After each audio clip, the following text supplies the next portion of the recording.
The following is a presentation of the Eagles Sports Network.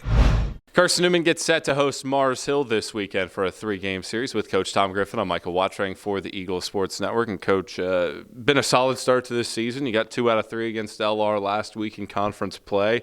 We're almost a full month into the season at this point. What have you learned about your group through these first 4 weeks or so? Well, it's good to see you, Michael. I don't know if we've learned enough, and you're right. The season is flying, and the seniors are talking about, man, I can't believe we're on spring break right now. It is going fast, and we know that. Me and you, the longer we live, the faster life goes. How do we slow it down? Unfortunately, right now, I don't know if we know enough about our club. We're still working on some things. When it comes to your starting pitching, who's your midweek starter, who's your number 3 starter, the pen, there's some guys we haven't been able to use enough yet to get to see what they can do. So the pitching part of it, there's still some question marks. On the offensive side, we've got some good depth, and there's, again, some hitters we've not gotten enough live action with to really get a gauge of their effectiveness or not being effective. And that's why we've got another 2 months to play. I think the other thing we've got to figure out about our club is how do we take advantage of other teams' mistakes?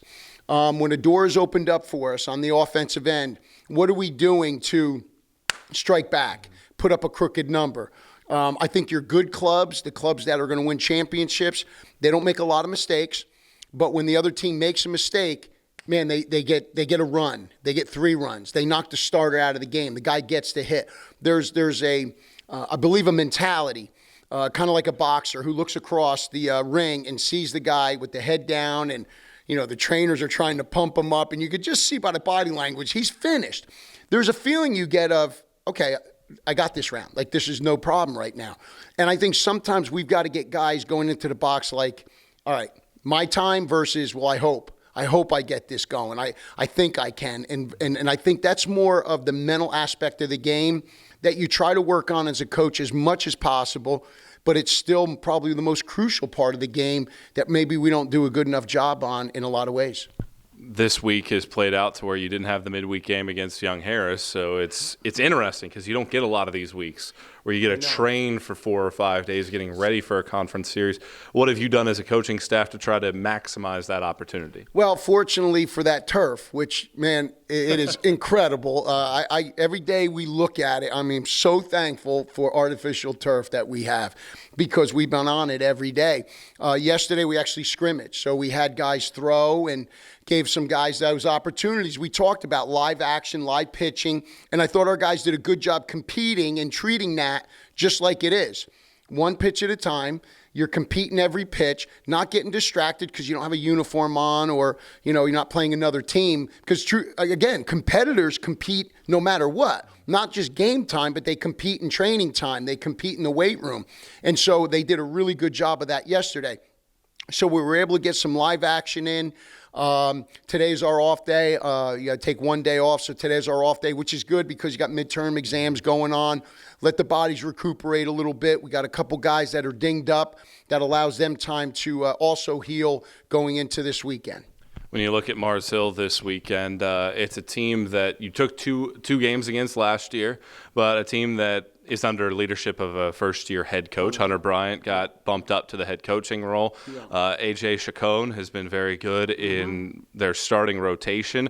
They have some depth offensively. What do you see from the Lions? Well, first of all, I thought it was very happy for Hunter to get that job because Aaron Rembert, when he was there, he owned us. We did not do well versus Mars Hill and could never find a way to win a series or anything.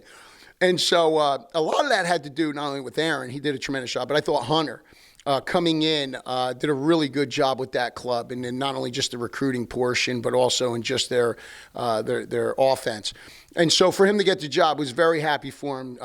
Really good dude and got a good staff. Coach Jones, Coach Honeycutt, who's worked our catching camp, outstanding young staff. So again, just like in this league, every team is going to compete. There's great parity. You're right. The 3 starters they've had have done a good job.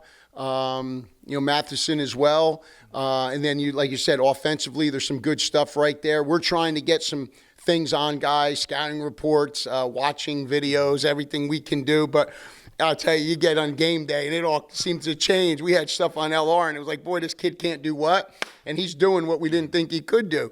So you just go in there, and again, we tell our guys, just be your best version of yourself. Just control what you can control. Yes, during the game, you'll find some holes. You'll see something that maybe the opponent says, here's what you can do against me, and that's when you got to take advantage of that. Just like a football game, there's changes and ebb and flow of the game, and we have to be prepared as a staff, and more importantly, our players have to be prepared to talk with each other about how they're going to do and go about competing. Coach, thank you for the time. Best of luck this weekend. Thank you, Michael. Have a good weekend. He's Carson-Newman coach Tom Griffin. I'm Michael Watchring for the Eagle Sports Network.